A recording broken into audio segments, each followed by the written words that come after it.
Dituduh mencuri helm di depan umum, tukang parkir jujur ini nyaris dihajar massa. Ia hanya bisa pasrah saat tangannya diborgol. Tapi tak ada yang menyadari, borgol itu adalah bagian dari sebuah rencana besar, dan orang yang mereka tuduh maling itu sebenarnya sedang memburu penjahat yang jauh lebih besar. Assalamualaikum warahmatullahi wabarakatuh. Selamat datang kembali di Tetap Sabar Channel, tempat kita memetik hikmah dari setiap drama kehidupan. Sebelum kita larut dalam cerita, jangan lupa tekan tombol like, subscribe, dan nyalakan loncengnya. Sahabat semua nonton dari kota mana? Tulis di kolom komentar ya. Jauh sebelum fajar menyingsing dan membangunkan hiruk-pikuk kota metropolitan, di sebuah kamar kontrakan sederhana yang dindingnya telah banyak bercerita, Budi sudah memulai harinya. Suara adzan subuh menjadi alarm abadinya. Dengan gerakan yang khusyuk, ia berwudu, merasakan dinginnya air seolah membasuh lelah yang mungkin masih tersisa dari hari kemarin. Di atas sajadah tipisnya, ia menumpahkan segala doa dan harapan, dengan satu nama yang selalu mendominasi permintaannya, kesehatan sang ibu di kampung halaman. Baginya, doa adalah kekuatan terbesar saat raga tak mampu selalu mendampingi. Selesai beribadah, ia akan menyetrika seragam biru mudanya yang sedikit lusuh dengan setrika arang tua. Ia merawat seragam itu layaknya sebuah baju zirah, pelindung dan identitasnya dalam mencari rezeki halal. Di dapur kecilnya, ia memasak nasi dan lauk seadanya, seringkali hanya tempe goreng dan sambal, lalu membungkus separuhnya untuk bekal makan siang. Hemat bukan lagi pilihan, melainkan sebuah kewajiban. Sebelum berangkat, ia akan menatap sebuah foto wanita parubaya yang tersenyum teduh di atas meja. Bu, Budi berangkat kerja dulu. Doakan lancar dan berkah ya, Bu, bisiknya, seolah wanita dalam bingkai itu dapat mendengarnya. Perjalanannya menuju gedung Perdana Corp adalah sebuah potret kontras. Dengan motor bebek tua yang suaranya sedikit bising, ia membelah jalanan, berbaur dengan ribuan pejuang nafkah lainnya, sementara di sisinya mobil-mobil mewah seharga miliaran rupiah melesat mulus. Namun, tak ada iri di hatinya. Ia justru menikmati perjalanan itu, mengamati kehidupan kota yang menggeliat. Ia melihat semua itu bukan sebagai jurang pemisah, melainkan sebagai sebuah panggung raksasa di mana setiap orang memainkan perannya masing-masing. Tiba di pelataran parkir gedung Perdana Corp, aroma aspal yang terpanggang matahari pagi dan wangi parfum mahal yang tertinggal dari para eksekutif menyambutnya. Gedung itu menjulang gagah ke langit, seolah menjadi simbol kemapanan yang begitu jauh dari jangkauannya. Namun, bagi Budi, tempat ini adalah ladang ibadahnya. Ia memulai tugasnya dengan membersihkan pos jaganya, menyapu dedaunan kering, dan memastikan semuanya rapi. Ia percaya kebersihan adalah bagian dari iman, bahkan di tempat kerja sekalipun. Senyum tulusnya adalah hal pertama yang menyapa setiap pengendara. Ia menyapa seorang office boy bernama Agus yang baru datang dengan motor bututnya. "Semangat, Gus!" sapanya. Agus tersenyum lebar. "Iya, Pak Budi. Semangat juga, Pak." Mereka sering berbagi cerita, sekadar bertukar kabar tentang kerasnya hidup di ibu kota. Beberapa menit kemudian, sebuah sedan hitam mengkilap berhenti. Seorang direktur turun dengan tergesa-gesa, melemparkan kunci tanpa menoleh sedikitpun pada Budi yang menyapanya. "Selamat pagi, Pak." Budi hanya tersenyum maklum. Ia sudah terbiasa menjadi tak terlihat bagi sebagian orang. Matanya yang awas adalah kelebihannya. Ia bukan sekadar memarkirkan mobil. Ia mengamati. Ia hafal betul, mobil mana yang selalu parkir di tempat yang sama, siapa yang sering datang terlambat, bahkan ia bisa merasakan kegelisahan seseorang hanya dari cara mereka mengemudikan mobilnya. Perhatiannya pada detail inilah yang membuatnya berbeda. Ia sering memperhatikan Rahmat, sang kepala keamanan, yang kerap menerima telepon di sudut tersembunyi dengan raut wajah tegang. Ia juga melihat sebuah mobil van tanpa merek yang selalu datang 2 kali seminggu, parkir di area buta kamera CCTV, dan pergi setelah salah satu anak buah Rahmat mendekatinya. Budi menyimpan semua pengamatan itu dalam benaknya, seperti kepingan puzzle yang belum ia ketahui gambarnya. Puncak dari ujian kejujurannya terjadi minggu lalu. Seorang karyawati muda turun dari taksi dengan panik. Ia baru sadar dompetnya yang berisi gaji sebulan penuh dan surat-surat penting tertinggal di troli bandara saat ia baru pulang dari dinas luar kota. Namun ternyata, dompet itu tidak tertinggal di bandara. Budi menemukannya tergeletak di dekat pintu lobi.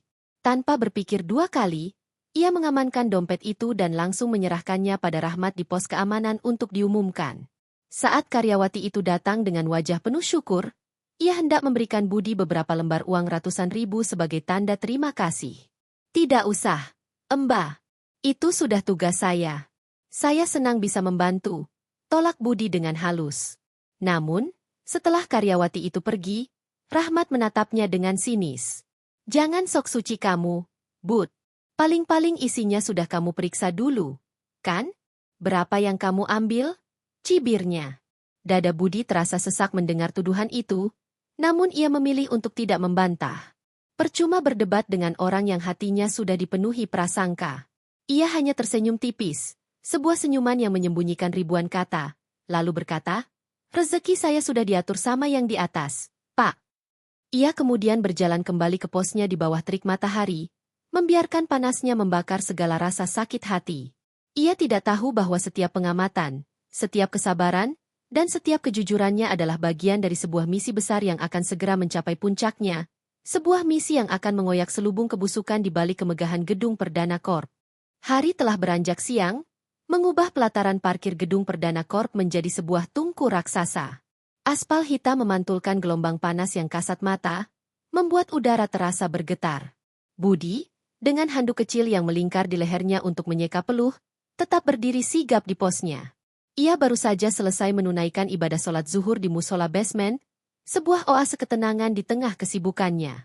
Doa singkat untuk kesehatan ibunya selalu menjadi penutup ibadahnya, memberinya kekuatan baru untuk menghadapi sisa hari yang masih panjang. Siang itu, suasana terasa lebih padat dari biasanya. Banyak karyawan yang keluar untuk makan siang, menciptakan lalu lalang kendaraan yang tak putus-putus. Di tengah deru mesin yang familiar itu, tiba-tiba terdengar suara raungan mesin yang berbeda, lebih dalam, lebih buas, dan penuh arogansi. Suara itu membelah kebisingan, memaksa beberapa orang menoleh. Dari kejauhan, sebuah mobil sport berwarna merah menyala melesat masuk ke area lobi. Gerakannya begitu agresif seolah jalanan itu adalah sirkuit pribadinya. Mobil itu berhenti dengan decitan ban yang melengking, posisinya serampangan dan memakan sebagian jalur untuk mobil lain. Budi menghela napas panjang, sudah hafal betul siapa pemilik gaya berkendara seperti itu. Pintu mobil terbuka ke atas, sebuah detail yang semakin menarik perhatian. Keluarlah seorang pemuda bertubuh tinggi tegap, mengenakan kacamata hitam yang menutupi separuh wajahnya. Kemeja sutra yang ia kenakan terlihat begitu kontras dengan seragam Budi yang basah oleh keringat. Dia adalah Kevin, putra tunggal seorang pejabat berpengaruh yang menyewa satu lantai penuh di gedung tersebut. Sambil berbicara di telepon dengan suara keras, ia berjalan menjauhi mobilnya tanpa sedikit pun menoleh. "Wai!" teriaknya ke arah Budi, bahkan tanpa repot-repot menyebut nama. "Parkirin mobil gue. Cari tempat paling aman, jangan sampai ada debu nempel sedikit pun." Budi segera berlari kecil menghampirinya. "Baik, Mas Kevin," jawabnya sopan. Kevin melepas sebuah helm full face dari jok penumpang. Helm itu bukanlah helm biasa. Warnanya senada dengan mobilnya. Dengan grafis rumit dan merek yang Budi tahu harganya bisa menyamai biaya pengobatan ibunya selama setahun. Dengan gerakan meremehkan, Kevin menyodorkan kunci mobil dan helm itu ke arah Budi. "Dan ini, jaga baik-baik. Kalau sampai ada goresan sekecil semut pun, gajimu seumur hidup nggak akan cukup buat gantinya," ancamnya, lalu berbalik dan melenggang masuk ke lobi yang sejuk, meninggalkan Budi yang terpaku memegang dua benda yang terasa begitu berat oleh beban tanggung jawab.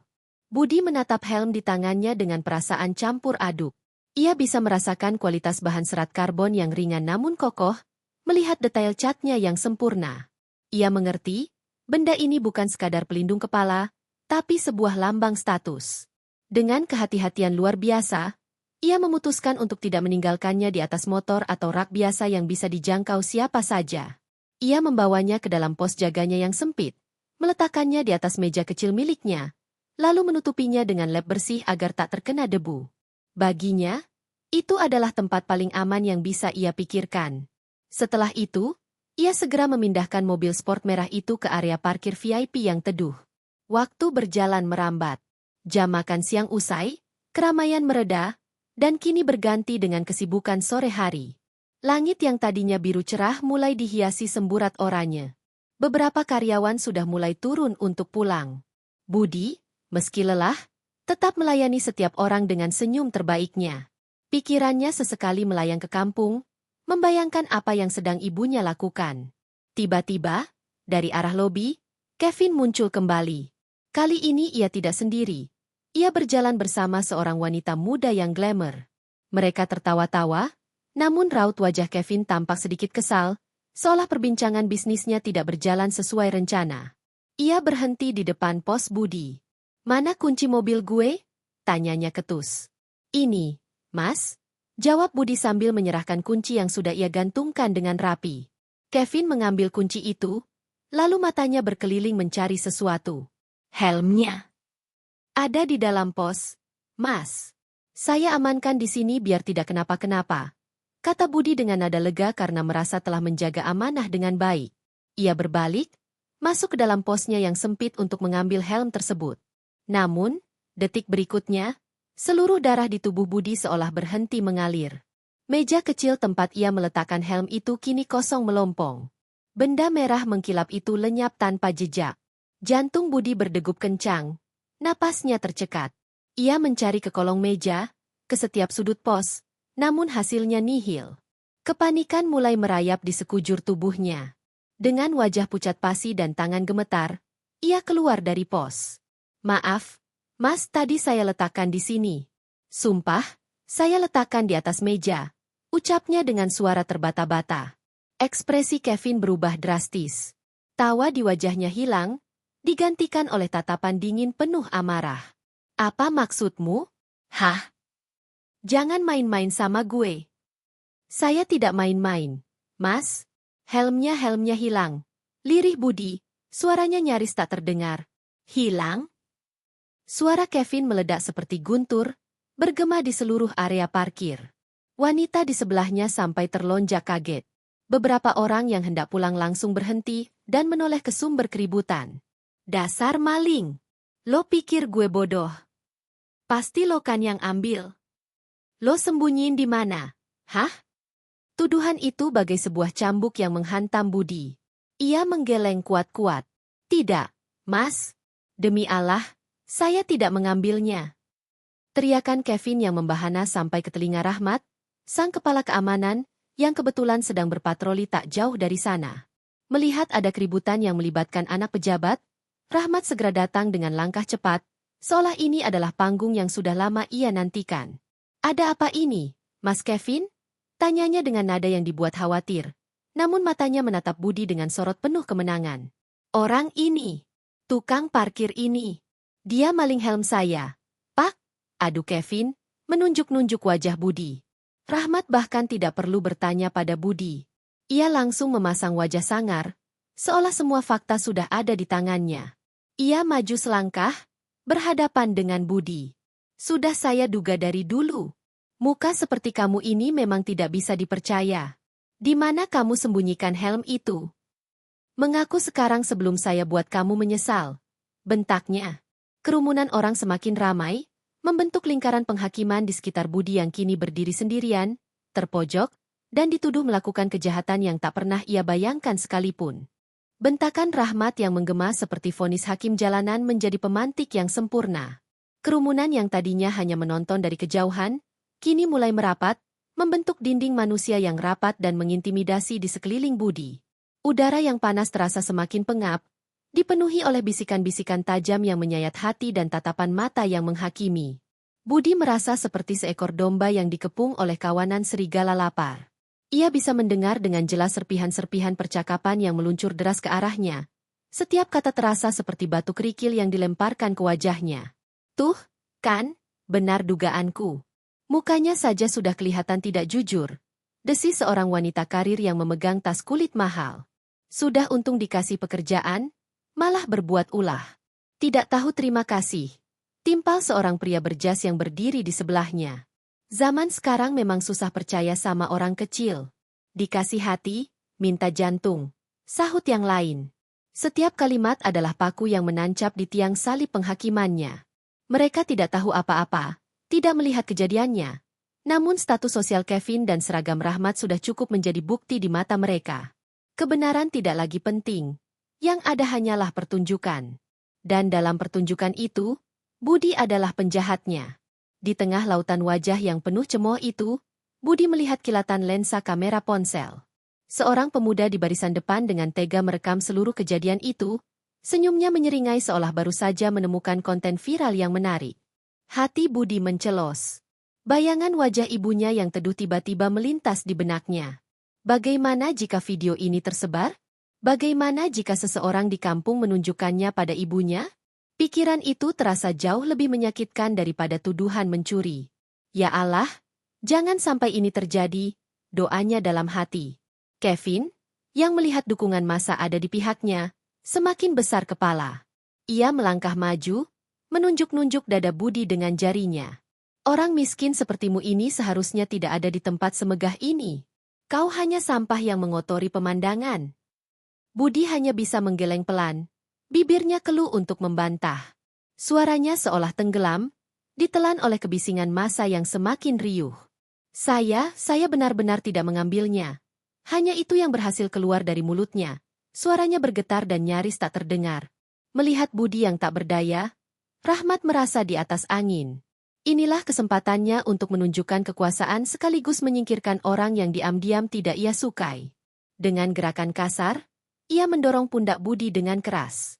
Jangan banyak alasan. Kamu pikir kami semua bodoh? Dorongan itu membuat Budi terhuyung ke belakang. Punggungnya menabrak bemper mobil yang terparkir di dekatnya, menimbulkan bunyi dentuman pelan. Rasa nyeri yang tajam menjalar di tulang belikatnya. Namun ia menahannya. Ia harus bertahan. Ini adalah bagian dari ujian. Di tengah kekacauan itu, kewaspadaannya sebagai seorang profesional yang terlatih tetap bekerja di bawah sadar. Matanya secara kilat memindai sekeliling, bukan untuk mencari pertolongan, melainkan untuk mengumpulkan informasi. Ia menangkap ekspresi salah satu anak buah Rahmat yang paling setia, pria bernama Jaka, yang tampak gelisah dan terus-menerus melirik arah basement, seolah memberi isyarat. Sebuah detail kecil, namun otaknya secara otomatis merekam dan menyimpannya. Sudah, jangan diberi panggung lagi orang ini, teriak Rahmat, seolah ialah sutradara dari drama tersebut. Seret dia ke pos keamanan. Kita beri dia pelajaran di dalam sampai polisi datang. Perintah itu menjadi aba-aba. Rahmat dan Jaka yang tampak ragu sejenak, langsung mencengkeram kedua lengan Budi dengan kasar. Cengkeraman mereka begitu kuat, terasa seperti penjepit besi yang menyakitkan. Budi tidak melawan. Melawan hanya akan memperburuk citranya dan bisa membahayakan seluruh misinya. Ia membiarkan tubuhnya diseret, memulai sebuah arak-arakan yang memalukan. Perjalanan dari titik kerumunan menuju gedung lobi terasa seperti perjalanan melintasi neraka. Kerumunan itu membelah, memberikan jalan, namun tatapan mereka, bisikan mereka, dan sorakan sinis mereka terus menghujaninya. Setiap langkah terasa begitu berat. Ia bisa merasakan puluhan pasang mata menusuk punggungnya. Ia bisa mendengar tawa mengejek dari beberapa orang. Ia melihat kilatan kamera ponsel yang terus merekam Walk of Shame, dirinya. Ia dipaksa menundukkan kepala, bukan karena malu atas perbuatan yang tidak ia lakukan, melainkan untuk menyembunyikan sorot matanya yang tetap tenang dan tajam. Ia tidak boleh membiarkan siapapun melihat bahwa di balik topeng korban yang pasrah ini, ada pikiran seorang analis yang sedang bekerja, menyusun kepingan-kepingan puzzle kejahatan yang sebenarnya. Ia melewati lobi marmer yang dingin dan mengkilap, tempat yang setiap pagi ia sapa dengan senyum, kini terasa seperti arena gladiator. Para resepsionis dan tamu yang duduk di sofa menatapnya dengan campuran rasa ingin tahu dan jijik. Akhirnya, mereka tiba di depan sebuah pintu kayu bertuliskan, Ruang Keamanan. Rahmat mendorongnya masuk dengan kasar, membuat Budi nyaris tersungkur ke lantai. Pintu itu kemudian dibanting hingga tertutup, menimbulkan suara keras yang seolah menjadi penanda bahwa dunianya di luar telah terputus. Di dalam ruangan yang sempit dan remang-remang itu, Budi kini sendirian, dikelilingi oleh orang-orang yang sudah memvonisnya bersalah. Konflik telah memanas hingga ke titik didih, dan ia tahu, babak selanjutnya akan jauh lebih berat dari sekadar penghakiman massa. Pintu kayu yang dibanting menutup seolah menjadi tirai besi yang memisahkan Budi dari dunia luar. Suara riuh rendah dari kerumunan di lobi seketika lenyap, digantikan oleh kesunyian yang berat dan menekan di dalam ruang keamanan. Ruangan itu sempit, didominasi oleh deretan monitor CCTV yang menampilkan gambar-gambar bisu dari berbagai sudut gedung. Udara di dalamnya terasa pengap, Campuran antara aroma kopi basi, asap rokok yang menempel di dinding, dan desingan pelan dari unit pendingin ruangan yang bekerja keras. Bagi Budi, ruangan ini terasa seperti sebuah sel isolasi, tempat di mana kebenaran suaranya tidak akan pernah bisa menembus keluar. Ia didudukan paksa di atas sebuah kursi besi yang dingin. Di hadapannya, Rahmat berdiri dengan tangan terlipat di dada, wajahnya menyiratkan kepuasan yang tak tersembunyi. Ia seperti seorang predator yang berhasil menjebak mangsanya. Dua anak buah Rahmat berdiri di dekat pintu, postur mereka kaku dan mengintimidasi. Sementara itu, Kevin duduk dengan santai di sofa kulit di sudut ruangan, menyilangkan kakinya dan menatap Budi dengan senyum mengejek, seolah sedang menonton sebuah pertunjukan yang sangat ia nikmati. Nah, sekarang kita lihat, desis Rahmat, memulai interogasinya. Ia mencondongkan tubuhnya ke depan, mendekatkan wajahnya ke wajah Budi. Di sini tidak ada penonton. Tidak ada yang akan membelamu. Lebih baik kamu mengaku saja. Di mana kamu jual helm itu? Biar urusannya lebih mudah. Budi mengangkat wajahnya yang pucat. Ia menatap lurus ke mata Rahmat, mencoba mencari setitik nurani di sana. Namun yang ia temukan hanyalah kekosongan yang dingin. Pak, saya sudah bersumpah. Saya tidak melakukannya. Mungkin ada yang mengambilnya saat saya lengah memarkirkan mobil Mas Kevin. Jawabnya dengan suara serak, berusaha sekuat tenaga agar tidak terdengar gemetar. Lengah. Kevin tertawa dari sofanya. Justru kelengahanmu itu yang kau manfaatkan, kan? Melihat barang bagus, langsung gelap mata. Tipikal orang rendahan sepertimu. Rahmat menegakkan tubuhnya dan membentak. Jangan membual. Kamu pikir saya bodoh? Kamu sengaja menciptakan kelengahan itu. Mengaku atau saya sendiri yang akan membuatmu mengaku dengan cara saya. Ia menggebrak meja di sebelah Budi, membuat sebuah cangkir kopi melompat dan isinya tumpah, menciptakan noda hitam di atas tumpukan kertas. Budi tersentak kaget. Namun ia menahan dirinya. Ia harus tetap dalam perannya. Ia harus terlihat lemah, terintimidasi, dan putus asa. Setiap otot di tubuhnya menegang, ingin memberontak, ingin membela diri, namun otaknya memerintahkan untuk diam. Ini adalah fase kritis. Di balik kelopak matanya yang sedikit terpejam, pikirannya bekerja dengan kecepatan penuh. Ia menganalisis setiap detail. Ekspresi Rahmat yang terlalu berlebihan. Jaka, anak buah Rahmat, yang terus-menerus melirik ke arah monitor CCTV nomor 12 yang menampilkan lorong basement, dan Kevin yang sesekali melirik jam tangan mahalnya dengan tidak sabar. Semua adalah data. Semua adalah potongan puzzle. Ayah saya sudah saya telepon, ujar Kevin tiba-tiba, suaranya dingin dan penuh ancaman. Beliau bilang, pastikan pencurinya mendapat hukuman maksimal. Kamu tahu artinya? Kamu bisa membusuk di penjara selama bertahun-tahun hanya karena sebuah helm. Hidupmu akan hancur, Budi. Pikirkan lagi. Ancaman itu adalah pukulan telak. Bukan penjara yang ia takutkan, melainkan memikirkan bagaimana ibunya akan bertahan hidup sendirian jika ia benar-benar dijebak. Sebulir air mata nyaris jatuh dari sudut matanya. Namun ia menahannya.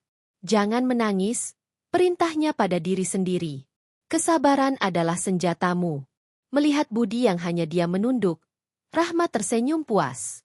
Ia mengambil telepon di meja. Baik, sepertinya cara halus tidak mempan. Biar pihak berwajib yang mengurusmu. Ia menekan beberapa nomor, lalu berbicara dengan nada yang dibuat-buat, penuh wibawa palsu.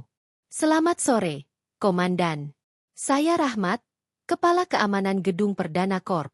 Kami berhasil menangkap seorang pelaku pencurian di area kami. Mohon segera kirim petugas untuk penanganan lebih lanjut. Terima kasih. 15 menit terasa seperti selamanya. Selama waktu itu, Budi hanya diam, menerima setiap cemoohan dan tatapan hinaan dalam kebisuan. Akhirnya, pintu ruangan diketuk dari luar. Dua orang pria berseragam polisi melangkah masuk. Mereka tampak profesional. Wajah mereka serius dan gerak-gerik mereka sigap. Rahmat langsung menyambut mereka seperti pahlawan, menceritakan ulang kronologi versinya dengan penuh bumbu penyedap.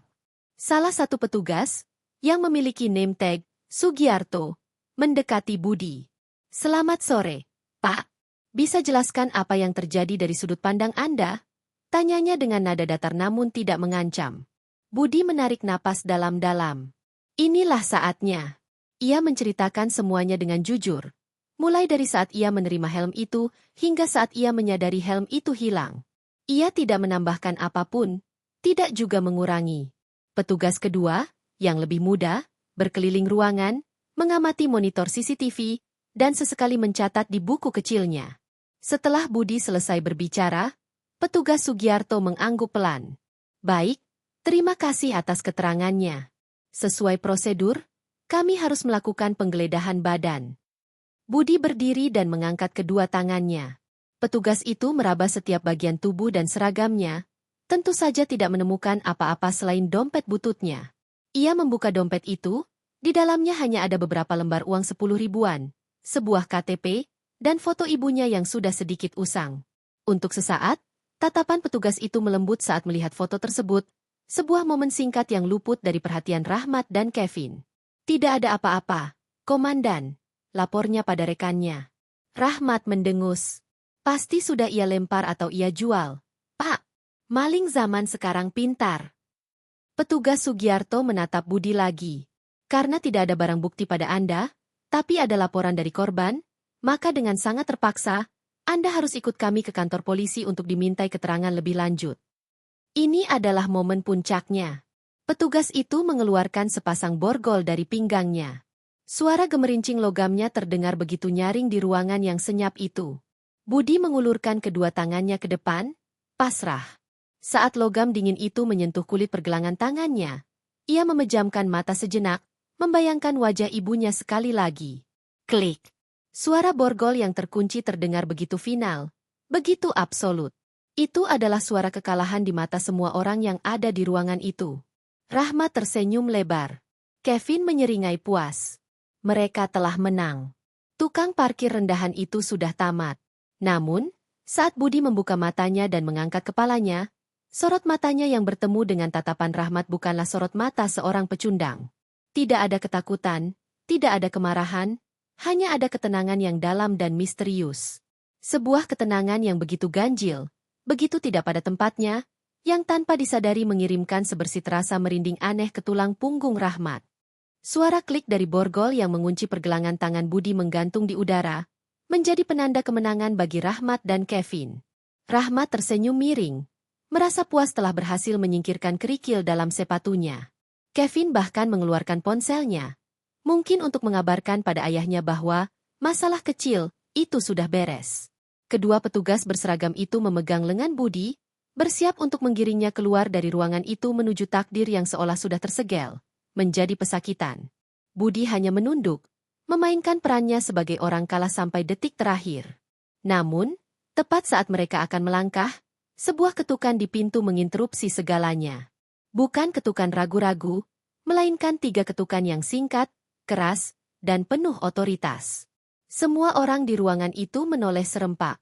Rahmat mengerutkan keningnya, kesal karena pertunjukan kemenangannya diganggu. Siapa lagi itu? Masuk, bentaknya. Pintu terbuka tanpa suara. Sesosok pria tegap melangkah masuk, kehadirannya seketika mengubah suhu di dalam ruangan. Ia mengenakan setelan jas berwarna biru gelap yang dijahit dengan sempurna, kemejanya putih bersih, dan dasinya terikat rapi. Sepatu kulitnya berkilat memantulkan cahaya lampu neon. Wajahnya tenang namun tatapan matanya begitu tajam, seolah mampu memindai dan menilai isi kepala setiap orang yang ada di sana. Ada aura kekuasaan yang tak terbantahkan menguar dari dirinya, membuat Rahmat yang biasanya pongah, tanpa sadar menegakkan punggungnya. Kedua petugas berseragam itu bahkan secara refleks memperbaiki posisi berdiri mereka menjadi lebih siaga. Rahmat, yang mengira pria ini adalah utusan dari jajaran direksi tertinggi, segera memasang senyum penjilat. Selamat sore, Pak. Maaf ada keributan kecil di sini, tapi semua sudah terkendali. Saya Rahmat, Kepala Keamanan. Pria berjas itu sama sekali tidak mempedulikan Rahmat. Ia seolah menganggap kepala keamanan itu tidak ada. Pandangannya menyapu cepat ke arah Kevin yang langsung salah tingkah, lalu berhenti dan terpaku pada 2 petugas berseragam itu.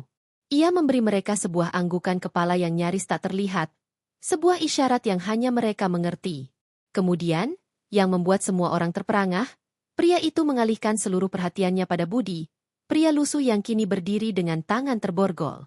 Dengan langkah yang mantap dan terukur, Ia berjalan melintasi ruangan, melewati Rahmat yang mematung karena diabaikan. Setiap derap sepatunya di lantai keramik seolah menjadi detak jantung yang menegangkan di tengah kesunyian yang tiba-tiba tercipta. Ia berhenti tepat 1 meter di hadapan Budi. Dan kemudian, sesuatu yang tak terbayangkan oleh akal sehat Rahmat dan Kevin terjadi. Pria berjas yang tampak seperti seorang direktur besar itu mengambil sikap sempurna. Tumitnya beradu, tubuhnya tegak lurus, dan tangannya terangkat dalam sebuah gerakan hormat militer yang tajam dan penuh respek ke arah Budi si tukang parkir. "Lapor, Komandan." Suaranya menggema, tegas dan jernih. Tim Alpha dan Bravo telah berhasil mengamankan server farm di lantai 17 dan ruang arsip vital di basement 3. Seluruh jaringan internal perusahaan telah kami isolasi total. Transfer data ilegal yang dijadwalkan pukul 5 sore ini berhasil kami gagalkan. Kami menemukan bukti kuat keterlibatan Kepala Keamanan, Rahmat Hidayat, sebagai fasilitator utama sindikat pemalsuan dokumen dan penggelapan dana. Lapor, Inspektur Polisi Budi Santoso, operasi senyap dinyatakan berhasil. Dunia seolah berhenti berputar. Otak Rahmat tidak mampu memproses informasi tersebut. "Komandan?" Inspektur Polisi Budi Santoso? Tukang parkir dekil yang setiap hari ia hina? Wajahnya berubah dari merah karena marah, menjadi putih pias seperti mayat. Kakinya lemas, ia terhuyung mundur beberapa langkah hingga menabrak dinding. Keringat dingin sebesar biji jagung mulai bercucuran di pelipisnya. Kevin, di sisi lain, membeku di sofanya. Senyum mengejek di wajahnya luntur, digantikan oleh ekspresi kaget yang begitu bodoh. Ponsel yang ada di genggamannya terlepas dan jatuh ke lantai dengan bunyi gedebuk pelan. Matanya bergerak liar dari pria berjas itu ke Budi, lalu kembali lagi, seolah menyaksikan sebuah adegan sulap yang paling mustahil. Petugas Sugiarto dan rekannya, yang kini juga berdiri dalam posisi siaga, maju serempak. Sugiarto mengeluarkan kunci dan dengan gerakan hormat, membuka borgol di pergelangan tangan Budi. "Mohon izin, Komandan," bisiknya. Klik.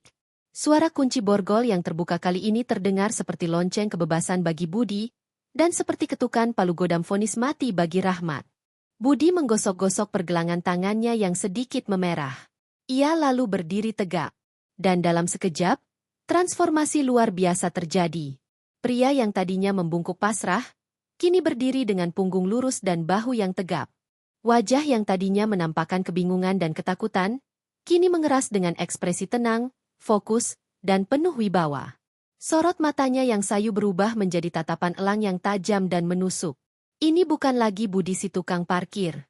Ini adalah Inspektur Budi Santoso dalam wujud aslinya. "Terima kasih atas laporannya, Kompol Wibowo," ucap Budi.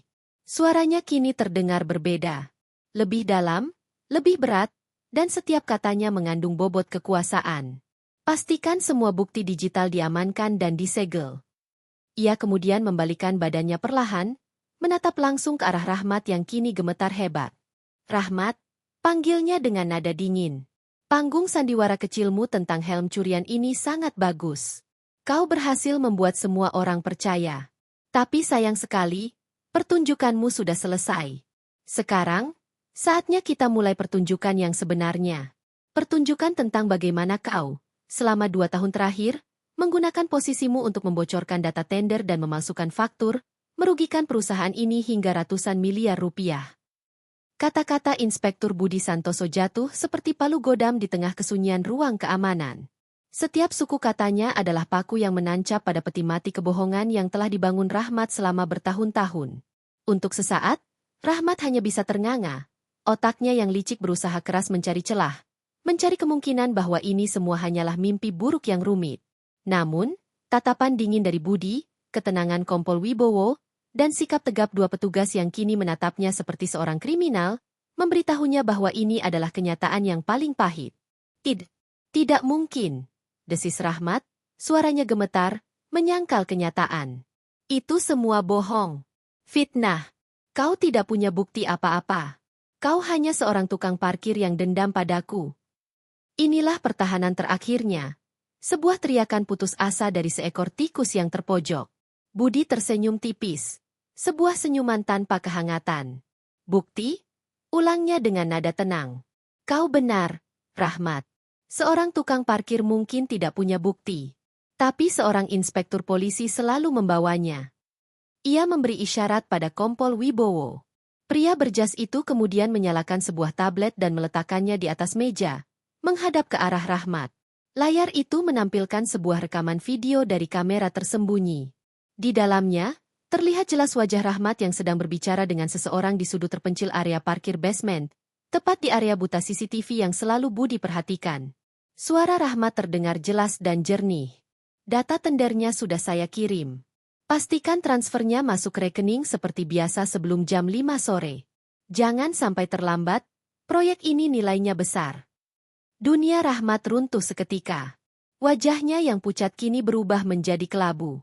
Keringat membanjiri seluruh tubuhnya, membuat kemeja satpamnya yang gagah kini lepek dan menyedihkan. Ia merosot di kursinya, tenaganya seolah tersedot habis dari tulang-tulangnya.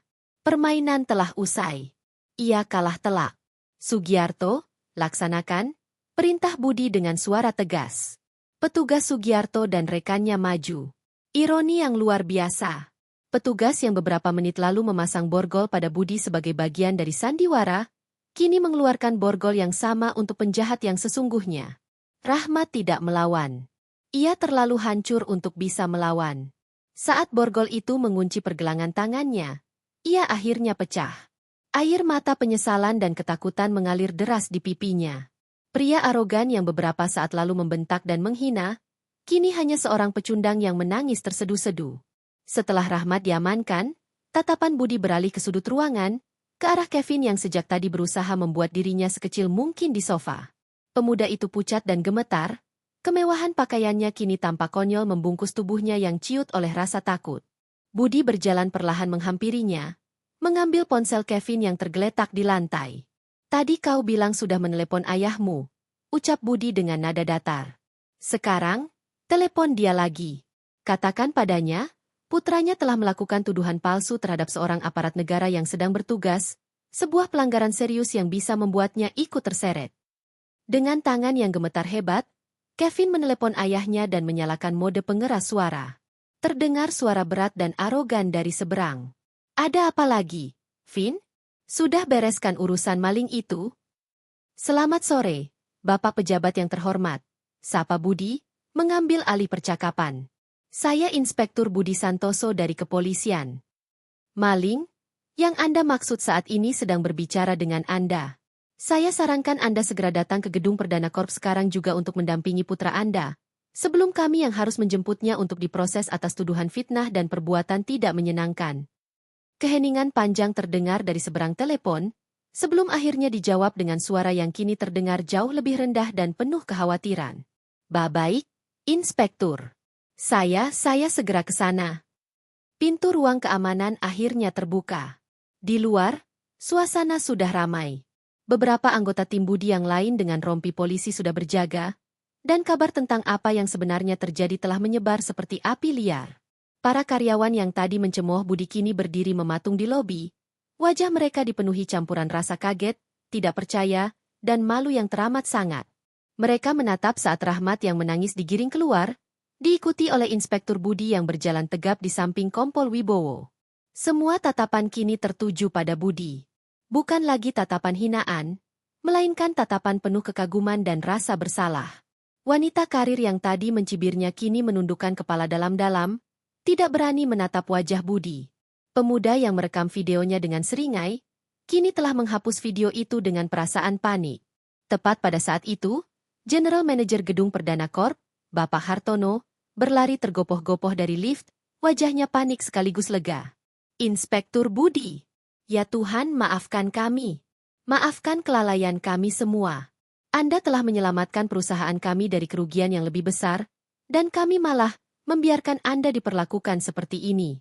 Atas nama seluruh manajemen, saya minta maaf yang sebesar-besarnya. Tugas saya di sini sudah selesai, Pak Hartono, jawab Budi dengan tenang. Tugas Anda sekarang adalah memperbaiki sistem keamanan Anda agar tidak ada lagi Rahmat yang lain di kemudian hari. Setelah menyerahkan Kevin pada ayahnya yang datang dengan wajah pias dan langsung membungkuk-bungkuk meminta maaf, Budi tidak langsung pergi. Ia berjalan kembali keluar, menuju posnya yang sederhana di pelataran parkir. Senja telah tiba, melukis langit dengan warna jingga keemasan yang menenangkan. Udara sore terasa sejuk di kulitnya. Ia melihat Agus, si office boy, yang berdiri canggung di dekat motor bututnya. Melihat Budi mendekat, Agus tampak gugup namun matanya berbinar-binar. "Pak, Budi, maksud saya, Komandan," sapanya terbata-bata. "Bapak, hebat sekali. Saya tidak menyangka." Budi tersenyum. Kali ini senyumnya yang tulus dan hangat telah kembali. "Panggil saja Pak Budi, Gus. Saya tetap Budi yang sama." Ia menepuk pundak Agus. "Terima kasih sudah selalu baik padaku." Pujian sederhana dari orang tulus seperti Agus terasa jauh lebih berharga daripada permintaan maaf para petinggi. Setelah pamit, Budi berjalan ke sudut yang sepi. Ia mengeluarkan ponselnya yang layarnya sedikit retak, benda yang kontras dengan semua kemewahan di sekelilingnya. Ia menekan nomor yang paling ia hafal di luar kepala. Telepon diangkat di seberang sana. "Assalamualaikum, Bu." Sapanya, suaranya seketika melembut, kehilangan semua nada perintah dan ketegasannya. "Iya, ini Budi. Alhamdulillah, Bu, pekerjaan hari ini berjalan lancar. Ibu sudah minum obat? Sudah makan?" Di tengah senja yang memeluk kota, di antara gedung-gedung pencakar langit yang angkuh, sang inspektur polisi yang baru saja membongkar sindikat besar itu kembali menjadi peran sejatinya. Seorang anak laki-laki yang sedang mengkhawatirkan ibunya. Keadilan telah ditegakkan, karma telah dibayarkan, dan di akhir hari yang penuh gejolak, ketenangan sejati ia temukan dalam sebuah panggilan sederhana ke rumah. Demikianlah drama kehidupan yang baru saja kita saksikan bersama. Kisah Inspektur Budi Santoso dalam penyamarannya adalah sebuah cermin besar yang memantulkan kembali betapa seringnya kita tertipu oleh penampilan luar.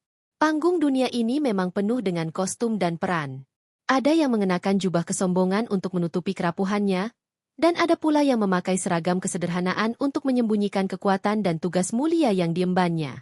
Cerita ini mengajarkan kita bahwa kehormatan sejati tidak menempel pada mahalnya pakaian atau tingginya jabatan, melainkan bersemayam dalam hati yang jujur dan jiwa yang sabar. Kesabaran yang ditunjukkan dalam menghadapi setiap fitnah bukanlah pertanda kelemahan.